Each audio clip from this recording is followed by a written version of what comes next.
All right, we are live. Hello, beautiful people. How is everyone? If you are new here, my name. Oh, there we go. If you're new here, my name is Ami. Welcome to my channel. On this channel, I talk about my journey as a Black queer trans expat and world traveler, the ups and downs, everything in between. If you want to go on that journey, make sure you hit that subscribe button. But today we have a special treat. What is? Oh, I have this open on another tab. I Okay. could hear it on another tab. Okay, but today we have a special treat. We are here joined by Q from Q2Travel, and she is here to talk to us about their experience traveling and living abroad, also as a Black trans traveler, and just so many things. We're going to be talking about gender identity, Yes. expression, all that good stuff. So we're in for a treat. Um, Yes, absolutely. Yes. So before we get started and all that, let me just give Q. Tell us a little bit about yourself. Guess your name, pronouns. Let us know a little Yes, bit I about would love yourself. to. Well, my name is Q. I'm 27 years old. I am non binary. I consider myself to be a non binary lesbian. I am androgynous. I am masculine. I'm also a full time traveler, traveling through Latin America via car. I'm on a Latin American road trip, Pan American road trip, which I'm really excited about. I'm loving every second of it. And yeah, so that's pretty much my pronouns are flexible. I can go by he, she, they. So yeah, that's a little bit about me. Awesome. And Q, I know the queers want to know this. What is your sign? What do My we? sign, my big three, or Either one. Either one. okay. So I'm a double Virgo. I'm a Virgo rising and a Virgo sun, and I'm a Gemini moon. So quite the Okay. Okay. combination. Yeah, quite We the got lots of combination. energies there. I love Yes, that. yes. Awesome. Let's see who we have here today. So we have Mikkel from Travel Out Mikkel saying, "Hey, excited for Hey. tonight." Hello, Mikkel. Thank you for joining us today. Awesome. Hey, Mikkel. And wanted to say, anyone watching the replay, welcome in. If you're watching the replay, make sure you drop down below that you're Mhm. tuning in and where you're tuning in from, and all that good stuff. And Mikkel also said, "We love the Awesome. Virgo energy." Okay. Yes, yes. I'm glad to hear because we be getting slandered. So I need all the positive reinforcement I can get. We're gonna try to keep the Virgo slander to a minimum today, To a just for minimum, today, though. right? Please. Thank you. Awesome. So cute. We've already like just started to open the door to so many things and so many topics. But Right. I think what we can start with is your travel. So you talked about that you are currently traveling, having a Pan American road trip through Yes. South Central America. Please tell us a little bit about your Yes. travel journey. How long have you been traveling? What countries have you hit Yes. so far? So I have been traveling for over 10 years. My travel journey started, well, before that, I had always moved around as a kid, moving apartments. My dad, I was raised by a single father. So me and my dad were kind of like floaters. I did also deal with like a little bit of childhood homelessness, growing up, just hopping from shelter to shelter. So I guess you can say I've always been a mover and shaker. I've always just moved around like everywhere. But then when I was 17, I left the home to become a medical tech, and I moved to Italy at the age of 18. And that experience changed my life. Like, it opened my eyes to a whole new world that I didn't even know existed. I was going to countries I didn't even know existed. I could barely pronounce. So my travel journey started in Sicily. I lived in Sicily for 3 years. During those 3 years, I went to several European countries, and I guess I did my own unique tour. That's also where my international road trip journey started. When I was in Sicily, I bought just a car. It was like maybe $3,000 or $4,000, a little beater, pretty much like the one I have now. My car now only costs $4,000. It's a little Chevy Spark, but it gets the Mm-hmm. job done. Like, she's 30. And when I was living in Italy, I bought a little, beater, and me and my friends, we would take road trips all across the, little island, and it would probably take maybe 4 hours to drive to the other side of the island. Sicily's not that big. So we would go from beach to beach, city to city, go downtown, go to clubs in this little beat up car I dad. And that's where my road trip journey started. That's And beautiful. after I left Sicily, I moved back to the United States. And to be honest, I was really scared to move back to the United States because when I lived in Europe, that's when the whole Mike Brown situation went down. And that's when I feel like maybe Black police brutality started really becoming popular, like about maybe 10 years ago, and started being televised. So I was in Mm, Italy watching the whole Mike Brown situation and everything that followed that. And I was scared to come back to the United States. mm, But I came back to the United States. I was here for maybe about 3 or 4 years, or there rather, for about 3 or 4 years. And I could just tell that something was missing. Like, and that's when I realized how passionate I was about traveling. And I came to terms with the fact that I am a nomad and mm, I thrive when travel is a part of my life. So mm, I moved to Mexico in 2020, and the rest was history. I lived in Mexico for about a year, Mazatlan, Sinaloa. It's mm. an absolutely beautiful city. I have an amazing community of friends there. And I started my road trip about 6 months ago, actually January 1st of Mhm. 2022. So that's how my road trip got started in Latin America. And, that's a little bit of my travel story. That's an adventure. Like that's a journey. Yeah, That's a it's a mouthful. no, but it's beautiful. And I think Mhm. that I think this is why it's important that folks kind of tell their stories because I think we each all Mhm. have a story, like especially as Right. Black, queer, and trans people. Like we are when we travel, Mhm. there's so much like to our life that we already have experienced and lived, and like when we're traveling, we're Absolutely. able to see so much and expand even more from that. Mhm. So thank you Awesome. so much for sharing that. For sure. For sure. So quick question I think is important to ask. So what has been your favorite place out of all the places you traveled to? What's your favorite place you traveled to so far? My favorite place in the world. I honestly, I really miss Sicily. Sicily is always going to have a Mm, place in my heart because, like I said, my eyes got open to things that I didn't even know existed. I got the opportunity to eat some of the freshest produce in the world, some of the best fruits and vegetables in the world, the best mm-hmm, food. Italy is always going to have a place in my heart. I lived there for 3 years, and while I can't say that I would move back, I definitely would like to go back. And experience it in this new phase of life with this whole new set of eyes that I have, because I haven't been since 2016. mm-hmm. That's real. That's real. Hmm. Wow. Okay, so everyone, we got to put Sicily on our travel list because that's the place to go. Before we go Definitely. And any further, go ahead.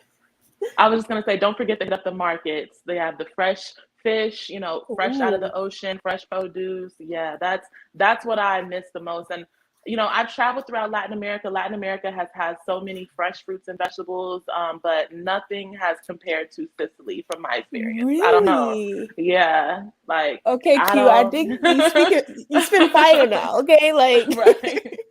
Some of the best fruit I've had in my life, like blood wow. oranges, yeah, like giant peaches, like literally giant peaches. Yeah, it was It sounds incredible. absolutely amazing. Oh my Yeah. gosh. So that's being added to my list ASAP.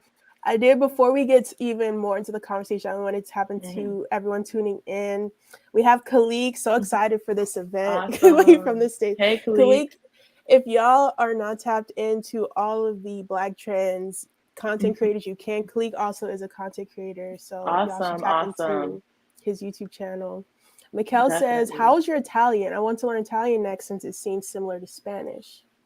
Yeah, so I was learning Italian when I lived there. And I also feel like I definitely slacked. I was a teenager, so I did take some things for granted, and learning Italian was one of them. I wasn't fluent, but I did forget most of it. And Mm-hmm. I was actually having a conversation with somebody about this before, and we were kind of talking about what languages, we all want to learn. And they were saying, like, I want to learn Italian, but I can only use it in one country, compared Yeah, to like, that part. Spanish, there's at least 20 registered Latin countries, even Mm-hmm. French, there's African French countries, European French. So Mm-hmm. I have a love for Italian. I did take Italian classes when I was there, and I knew enough to get around, but I definitely forgot a lot of it. That's real. That's real. Yeah. And That's real. Sicily has its own dialect as well, so I was also learning a little bit of like Sicilian mainly. Yeah. Mm. Okay, that makes sense. Thank you for sharing that. Hmm. I did want to give the audience a quick question that they can answer while we're chatting today, and we'll tap into Hmm. these in the middle of our conversation. But the audience question today: what ways do you think, what do y'all think gender identity and travel intersect? In which ways do you think this would be? In what places do these two things, as traveling, as gender identity, as far as like outside of being cis or whatever the case may be, whether it's trans, Hmm. non-binary, different things. How do y'all see that intersecting? So let me know below in the comments. And as we continue, let's go into our first question. So Q, you already told us a little bit about how you identify. Yeah.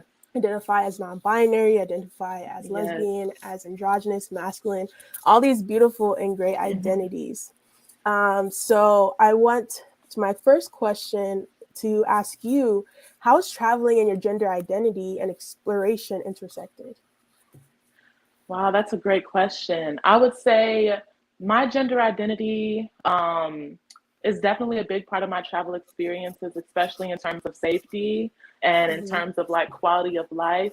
I can say that I'm grateful to never have experienced like a hate crime while traveling, but it definitely is a reality for a lot of people, especially natives in a lot of Latin American countries. And so I would say it intersects because it's something that I'm always hyper aware of. Like I'm hyper aware of how I present. If I'm, triggering like, people, if people want to harm me because they're being triggered, especially men, unfortunately, like cis men have very fragile egos. And I would say True. like I do get, dirty looks and weird looks and people trying to figure me out, but it doesn't go beyond that. So I would say my gender identity is a big part of my travel because it's something that I constantly have to be aware of in order to stay safe, you know. Yeah, that's real. And I definitely feel you on like, I think that, and I think we will in this conversation have that, because I think a lot of Hmm. times it is that, like, being very hyper vigilant, being very hyper aware of like Hmm. how you're presenting and like how it's impacting other people and Right. all these different things. But I think also, like, we're going to probably get into in this conversation, there's also a lot of joys that come with it as well. So, Yes, yes. um, so yeah, so you have named so many things. Hmm. So I think also part of this conversation today, we wanted to talk about. I remember seeing your post on Instagram talking about when you posted about your first month being on T, and Oh, yeah. just like kind of like seeing the joy in your face of just like that experience. Hmm. So I know Yes, folks want absolutely. to kind of hear about that as well. Hmm. So tell us a little bit about. So you started testosterone in Mexico, correct? I started testosterone in about March, like early March. I started Okay. with testosterone gel. I had Mm-hmm. acquired the testosterone in Mexico, and then I moved. Well, I drove to Belize shortly after. So I started my transition in Belize, Oh, okay, Hopkins, that's awesome. Belize. Yes. So that was the beginning of my testosterone journey. And I've been taking testosterone for about, I want to say about 2.5 months now. I'm Mm-hmm. doing low dose testosterone and it has been very affirming for me. And it's definitely like this is the level and the speed that I feel comfortable with. Mm-hmm. That's real. I was just talking to um, a fellow trans black person yesterday in a Mhm. group that I'm in, and we're talking about like how sometimes folks can rush the transition, or they feel this Mhm. like quick urgency when transitioning. And Yeah. I know for me specifically, I do have plans to medically transition in some ways, but I feel like Mhm. that's process in a transition I want to take slowly, and I want to it to Right. kind of be an inside out thing, which I think I really gotten a lot of that from your journey. You've really Right. spoken a lot to this being an internal journey more than like the exterior or Right. anything like that. You want to talk about Mhm. like what that internal journey's been like for you? Yes. So when I first started taking testosterone, I didn't have it all figured out.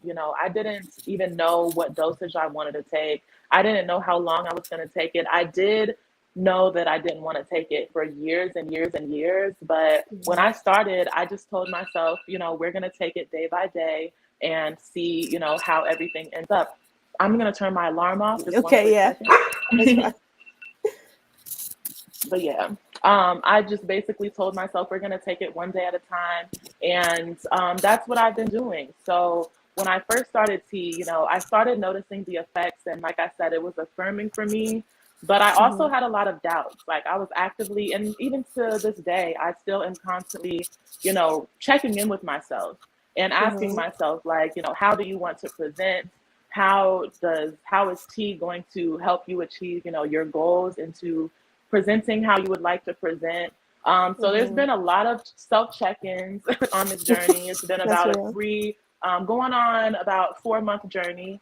Mm-hmm. And I've also like taken breaks. When I was taking the testosterone gel, I think I took a break for maybe about a week and a half, because I just really didn't know if I wanted to, if I liked the changes that I was seeing in the mirror. I don't think Mm-hmm. a lot of people really talk about the dysphoria that almost goes on when you're seeing your face change, your body change, your voice Mm-hmm. change. Like it's kind of like a whole new dysphoria as you're actively transitioning.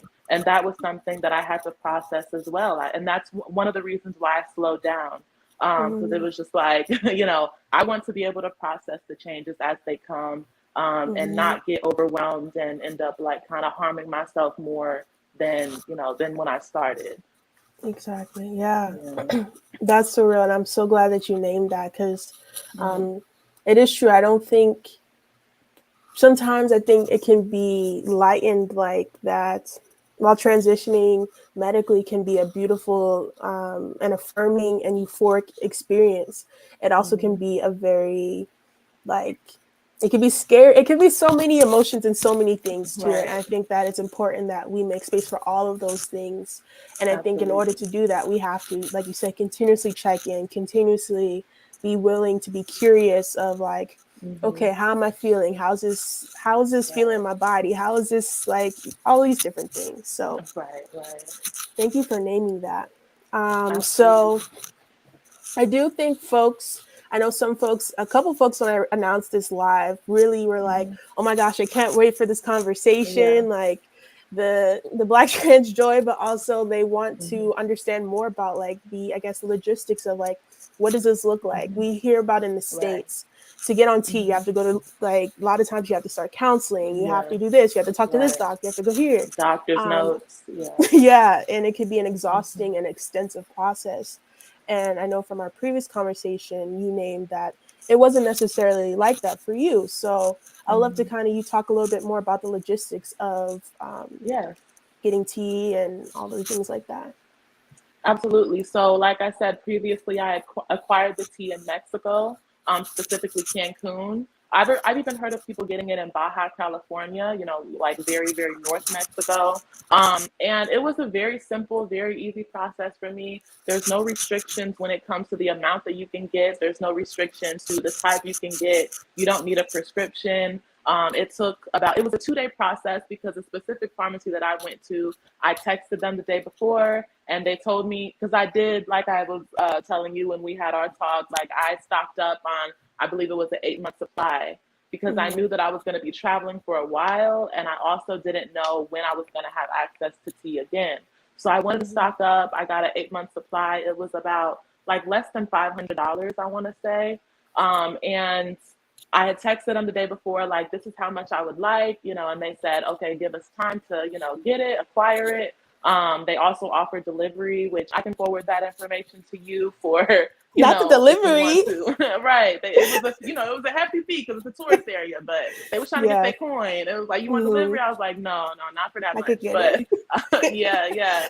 So, yes, and I just went in, I had picked it up, I asked questions, because like I was saying earlier, there is some fake medications, especially in Mexico.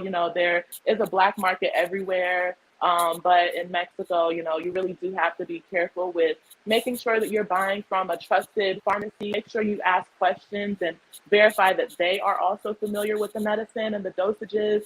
And so I had picked it up, I asked them questions, and it was pretty much an in and out type of thing. Um, And like I said, I had gotten about 1 month of testosterone gel. The testosterone gel was about $70. It was pricey, but obviously it's pain free. It's a lot of people may consider it more convenient in a lot of ways. But the Mm-hmm. injectables was about $45 each ampule, and so I was able to purchase the injections as well.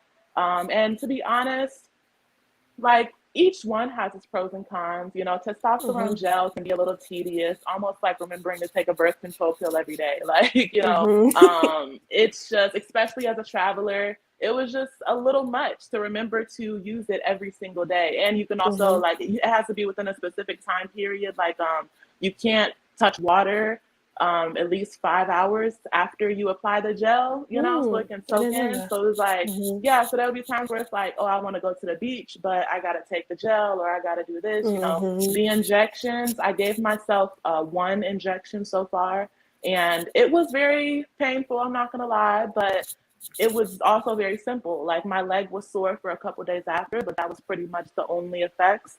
Mm-hmm. And it's like, I was able to move on with my life. So they Mm-hmm. definitely have their own pros and cons. Um, and like I said, I'm taking low dose. So my plan is to take one injection every 8 weeks and see how that works for me.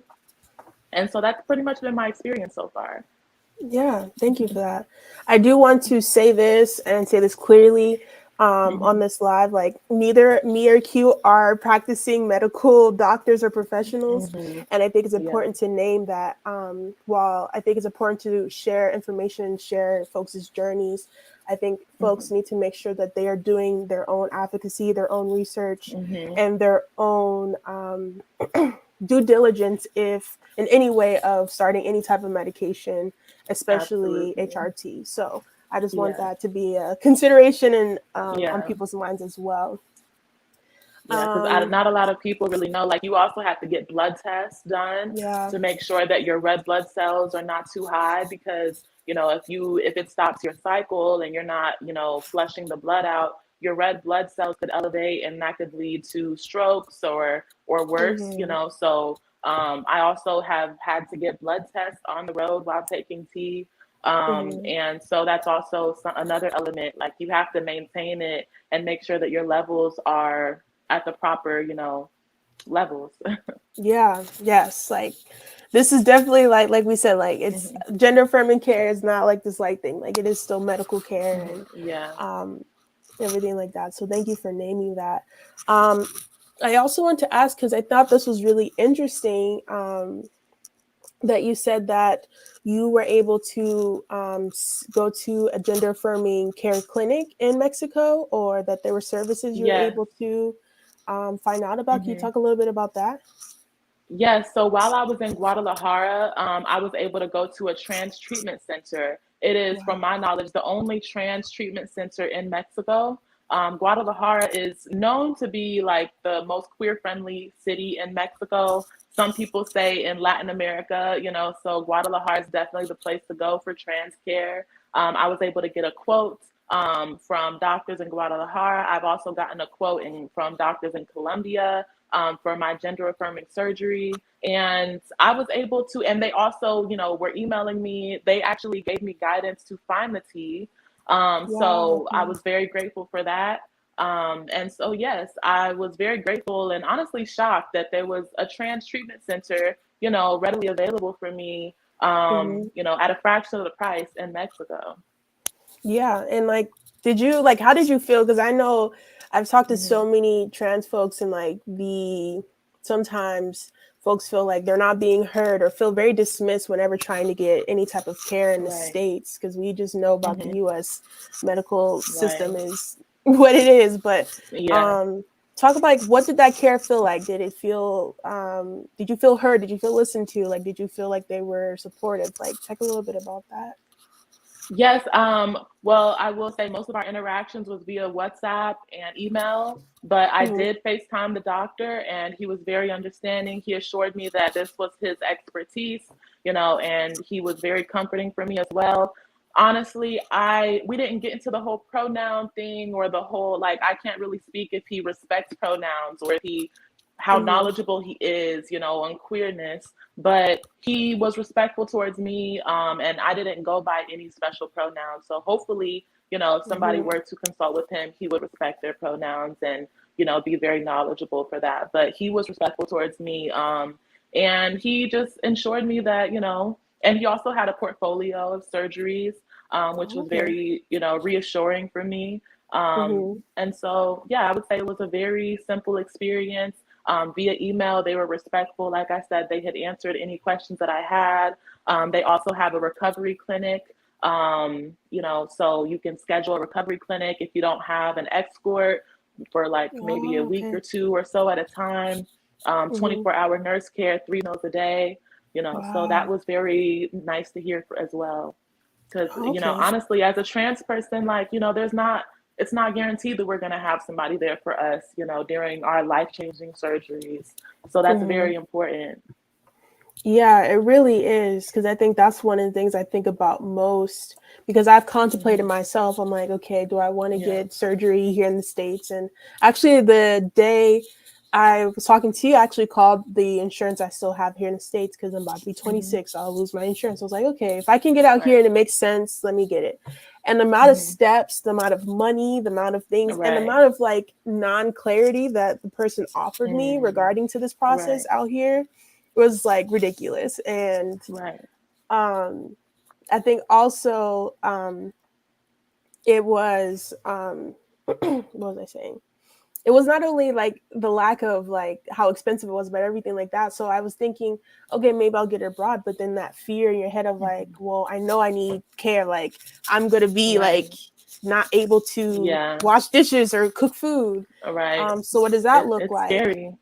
hmm Yeah. So, and especially as solo travelers, we know it's like you can't just be like, "Hey, like, come over to your friends." Be like, "Can you come over real Right. quick? I need some Right. help." Just fly over to Mexico real quick, just for a few weeks, Yeah. Exactly, exactly. So, yeah, I did want to move on and talk about Hmm. some more just general gender identity and things like that. Right. I wanted to ask if there's anything else you wanted to share specifically about your HRT experience, any costs, any things like in that experience that you wanted Hmm. to share. I would just say for me, the only thing that I've had, I guess, issues processing is like when I get effects that I didn't necessarily want, Mm-hmm. according to my testosterone, like for example, facial hair. We were talking about how like my comfortability with having facial hair, it's something Mm-hmm. that a lot of, at least people who take tea look forward to. But for Mm-hmm. me, I had a hard time processing it. And I actually started shaving my facial hair because it was just coming a little, it was just growing a little too fast. And I was Yeah. like, hold up now, It's like, and wait, we were wait. all, yeah. And I was like, we were also talking about like the shame that I kind of felt with that. Cause it's like, Mm, well, I'm taking tea and this is what I want, but it's also like, I'm having a hard time processing it.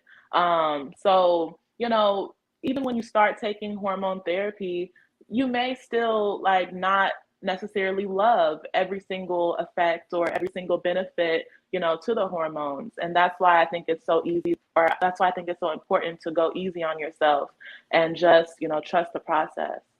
yeah, that's really real. So, um, that's really real because, like, when you're talking about like we're still, I think we're honing on this idea. I think it's important to like really put into folks Mm-hmm. if you are pre-transition, if you are Mm-hmm. questioning wherever you are in your journey, that it's a journey, it's a process. I think a All lot of right. times transition is kind of put out there like it's this thing you arrive to. It's like, okay, you Mm-hmm. get top surgery or you start HRT or whatever gender affirming care feels good for you as far as Right. medically, and then you get to where you want to be. And I don't think Right. that's really what it is. I think it's this journey of processing of Mm-hmm. being curious. And it really, I think what a lot of people don't acknowledge is as um, trans folks, like I think it's beautiful that we question ourselves and we have not question ourselves, but we have this curiosity as to Mm-hmm. who am I? How do I want to Right. present? Like, what feels Mm-hmm. affirming? Because I don't know Right. many things of anything, of anyone that's like actively having that care with themselves of like sitting with. how do I want to show up into the world? How do I Mhm. want to feel, and what do I need to feel that best, like most aligned to that, and all these other things. So Mhm. I Absolutely. think, yeah. So I think another thing I want to ask you is, so how tell us about like your overall like gender identity. Like what has come up during these last few months of kind of exploration, of Mhm. curiosity, of so many things. Like tell us about like Right. that journey. Yeah, so I had started toying with the idea or the concept of being non-binary probably back in 2019. And, I started buying masculine clothes and I started experimenting with the fashion. It was a very slow start, like a snowball effect. And I had, stepped into my truth as a non-binary person, which was also like almost revolutionary for me. So I've been on, this gender identity journey for a while now. But I had always, even when I was a child, I had always felt like I just wanted to be, I guess, like tomboyish, but I was Mm-hmm. raised by a single father, which I feel like being raised by a single father also had a large impact on my trans journey because I always felt a disconnect when it came to relating to women. I wasn't around a lot of women growing up. I didn't Mm-hmm. experience like that sisterhood. I didn't experience, a lot of the very intimate moments that, feminine women share with each other, especially as girls. So I had Mm-hmm. always felt a disconnect to my femininity, and being raised by a man, I feel like exacerbated that. But at the same time, it's like that I was rejected, when I tried to form into my authentic self as a child. And so it was just one Mm-hmm. of those things like, I guess I didn't put too much thought into it. I was grateful enough to not have any severe dysphorias or any severe, like, life crises. But I definitely experienced, having to conform into a certain box. And I feel like the effects of that was like I became hyper feminine in some stages of Mm-hmm. my life because it's like I was just trying to be what I was told I should be, even though it didn't really make the most sense deep down inside. So Mm-hmm. I had a period of my life where I was hyper feminine, really into makeup, really into clothes, going out, just wanting acceptance, wanting like validation, confirmation. Because that's kind of like what I was raised on. When they tell you like you should be this way, and then you start conforming, you get a lot of validation. And a lot of people Mm-hmm. get addicted to that validation, So having to step outside of that, it was a process for me. But like I said, a few years ago, I started stepping into my truth. And I started embracing like a lot of my masculine features, my masculine energy. And like I said, I had thought about taking tea for a few months, and I had thought about like, is it for me? Do I want to take it? Am I ready? It was intimidating. I Mm-hmm. procrastinated for a while, but when I did decide to take it, it was very affirming for me. And I actually started taking it after a breakup. Mm-hmm. So I was also in a relationship. She knew that I was non-binary and she accepted me, but I just didn't know how to have certain conversations with her.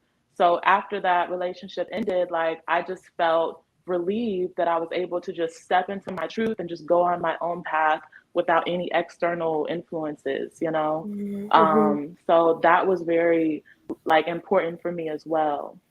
Mm-hmm. Thank you for sharing that with us. And yeah, so I guess I'm curious to know, do you think being a traveler, being a solo traveler, being Mm-hmm. kind of going on the journey, I know you have your companion, your Mm-hmm. doggy with you. Right. But do you think being a solo traveler has how has that impacted this journey? Like, has it made it hard? Like, do Mm-hmm. you I guess I'm curious as to how this, I guess, journey of solo traveling has impacted Mm-hmm. this journey of gender exploration at the same time. Has it made it easier to Right. be apart, or has it made parts harder? Mm-hmm. I'd love to hear about that.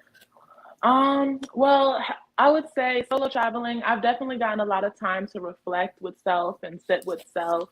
But I think everybody needs a community. Everybody deserves a community.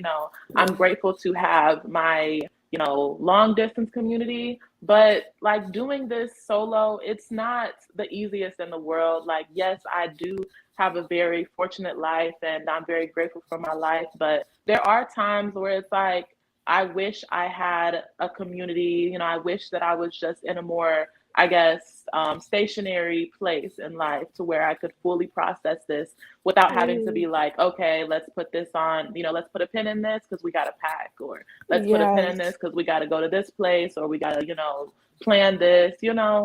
Hmm. So like, yes, it has been an amazing journey, and I've definitely deep dived into my consciousness and explored the depths of myself on a whole new level. But everybody needs community at the end of the Hmm. day. And I don't really know if I could say that I would recommend it. I mean, it definitely Hmm. is for a unique type of person to be traveling and taking hormones and documenting their journey and dealing with all Do. of the effects and the Hmm. pros and cons. So yeah, that's pretty much the gist of like my journey. Yeah, I think I also want to share and also relate to what you're saying because Hmm. I know for me, I came out when I was abroad. I came out as trans Yeah, when I was abroad, and I think even now, um, looking back at it, there were so hmm, many moments where it was like I was thankful in some ways to have the solitude to sit with all these things that were coming up for me so that I could yeah, figure it out. But also, like, there's times where it just felt a little too much because it was like you hmm, sometimes you just want to lean on community and have that right, space, which is I think another reason why I think some folks I feel like I've talked about Mexico City a lot, but I think having the community I had in Mexico City helped a lot because um, this shit is I don't know if I can curse on YouTube. This shit is hard. You know what I mean? Like, it's not for the faint of yeah, heart, and I'm not even navigating like the pieces of yeah, HRT or anything like that. So um, hmm, I think as we move into our journeys, I think we're almost forced to also learn and kind of tap away from this idea of like just independence that we learn in the States and lean more into hmm, interdependence and seeing the value and the beauty of right, community. And absolutely, yeah, that could be hard sometimes as you're moving around and hmm, traveling too. So I yeah. yeah. So much reflection, so much I reflection. definitely, yeah. I think that like we've just come a ways when it comes to building online community, and I feel like the trans LGBT online communities has definitely saved people's lives and Hmm. given people something to anchor down to. So the online communities are very, very important. But like you said, like having people there for you, it's different. It definitely does. And I think I don't Yeah. want to speak for others, but I know for me, Hmm. I hear from other folks. I know for me in my journey, something I named the other day when I was talking to Michaela actually was about wanting to find a home. You know, I love to travel, I love to go all these places, but Hmm. I Right. think my soul, my Hmm. heart desires to find that place in the world where I feel like where either my community is where my community is, where I Right. feel good, I feel loved, like all these different things because I love traveling and traveling is going to forever be a part of my life and my identity. Well, Absolutely. being a traveler is going to be a part of my life, Hmm. but I think we all I think we all are also wanting to have this place that no matter where we are traveling in the world, we have this place we can go Hmm. back to and be like, this is where, Yeah. like, regardless of what's going on in the world, this is where I know I feel good Right. or I feel like I should be. Right. Um, Absolutely. so yeah, I want to make space for also to if you have any advice you would give someone that's considering starting HRT in abroad or specifically in Mhm. Mexico or anything like that you Mhm. learned or that you want to share? I would say my biggest advice would be to be patient with yourself, be gentle with yourself, keep some sort of diary, whether it be a journal, a video diary, even an audio diary, track your progress. And honestly, the biggest advice is just to please be gentle with yourself, Mm-hmm. um, because it is a process, there is no rushing it. And it's just like obviously we all can relate to the dysphoria and the confusion and the struggles, but it's a process that is not able to be rushed. And I just think it's important for us to love ourselves at every stage, or try our hardest. Like there's some Mm-hmm. things about myself, it's like I'm working on improving it but also trying to work on loving it at the same time. And I feel like that's just the most important part of transitioning, learning to Mm-hmm. love who you are outside of your physical body, but also Mm-hmm. actively working on, becoming the person that you want to be. Yeah. Yeah. That's real. I was having a reflection with myself earlier Mm-hmm. today, because I was like waking up and I felt like my arm or something like that. I was like, wow, this is really Mm-hmm. soft. And this idea in Mm-hmm. my head or this thought popped in my head because I remember one of my I have a friend who's a trans man. He said when he started T, his skin wasn't as soft Mm-hmm. anymore. I don't know. And something popped in my head and say, I want to fall in love. I want to really embrace like where my body is now Right. before or as it's changing. You know what I mean? Like I want Right. to know that because we're brought up in a world, right? Like that tells us to hate everything about ourselves. Like, Right. like that's the So they can reality. profit Like off of it. Yeah. exactly. So Mm-hmm. I think it is amazing to be able to build that love and care to ourselves as we're moving towards becoming the most aligned version of ourselves that we want to be. Absolutely. Yeah. So I'm trying to think, well not think, but I guess is there anything you wish you knew before you started your journey of, and that could be anything, that could be travel, that could be that Mm-hmm. like both travel and gender identity. Is there anything that you wish Mm. you knew before this that you know now? I'd say that's a great question. Anything that I wish I would have known. I would say that I wish I would have known previously that, I'm not going to have a definite answer. Like, it's actually going to Mm, be very rare moments where I have a definite answer when it comes to traveling and, my hormone mm, journey. I'm never going to be 100% certain about anything. And I wish I would have known that it was okay to consistently check in with myself, and it was okay to change my mind, yes. about certain things. Like, Hmm. even there's a lot of trans people that take tea for years and then decide they don't want to take it anymore, and then they start back up. And it's okay to constantly check in with yourself and rediscover yourself. I think knowing that in the beginning would have helped alleviate a lot of shame and confusion that I Mm, felt when I started my home hormone journey and I wasn't loving everything about it. hmm. Yeah, that's so real. Um, because and I also want to open it up as I say this. If anyone that's watching Hmm. right now has any questions, please drop them in the comments. If you have any questions for Q, please Hmm. drop them below. We would love to hear them as we start to close out. Absolutely. This idea of being open to change, I think I had a realization, like everything around us is consistently and always changing, but somehow somehow we have been taught this everything around us changing that we're not supposed to change, that we're supposed to find out who we are, stick to that and never change. But I think the real Hmm. beauty comes with us when it becomes easier to move with those ebbs and flows of change, because it's going to Hmm. happen, it's inevitable.